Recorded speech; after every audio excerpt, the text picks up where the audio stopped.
महाविकास आघाडीचा जागावाटपाचा तिढा आज सुटण्याची शक्यता। प्रकाश आंबेडकरांनाही निमंत्रण। बैठकीत निर्णय काय होणार याकडे लक्ष। मुंबईत भाजप 5 आणि शिंदेंच्या शिवसेनेला एका जागेचा भाजपाचा प्रस्ताव। अमित शहांचा प्रस्ताव शिंदेंच्या शिवसेनेला अमान्य। सह्याद्री अतिथीगृहावरती खलबत असू। लोकसभा निवडणुकीत संभाजीराजेंची माघार तर शाहू छत्रपती निवडणूक लढणार, संभाजीराजेंची माहिती। साताऱ्याच्या जागेसाठी शरद पवारांची रणनीती। प्रमुख नेत्यांना हेलिकॉप्टर पाठवून मुंबईला बोलवलं। अजित पवारांच्या बैठकीमुळे शरद पवार सतर्क।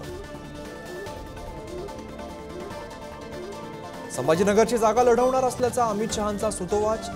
भागवत कराडांच्या नावाची चर्चा तर जलील यांचं जोरदार प्रत्युत्तर। मुंबईत काँग्रेस आणि आपचा पालिकेवरती मोर्चा। भोंगळ कारभाराबाबत वर्षा गायकवाडांच्या नेतृत्वात आंदोलन। वर्षा गायकवाडांना घेतलं ताब्यात। अमरावतीच्या खासदार नवनीत राणांना पाकिस्तानसह अफगाणिस्तानमधून जीवे मारण्याची धमकी। तर ओवेसींवरती टीका केल्यामुळे धमकी आल्याची रवी राणांची माहिती।